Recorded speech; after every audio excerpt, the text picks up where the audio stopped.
Hello viewers, আসসালামু আলাইকুম। আমি Sifat Kaniz. Welcome back to your favourite channel.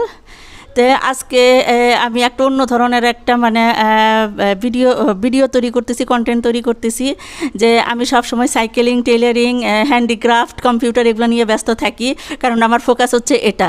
এখন বাংলাদেশ ক্রিকেটের যে বেহাল অবস্থা, যদি বাংলাদেশ ক্রিকেটকে বাঁচায় রাখতে হয়, তাহলে বাংলাদেশের যে ক্রিকেটাররা আছে তাদের সব কিছু বিজনেস বাদ দিয়ে, সব অ্যাড বাদ দিয়ে, অ্যাড করা বাদ দিয়ে, যে তাদের মেন ফোকাসটা দিতে হবে ক্রিকেটে, যে ক্রিকেট তাদেরকে বাঁচায় রাখতে হবে।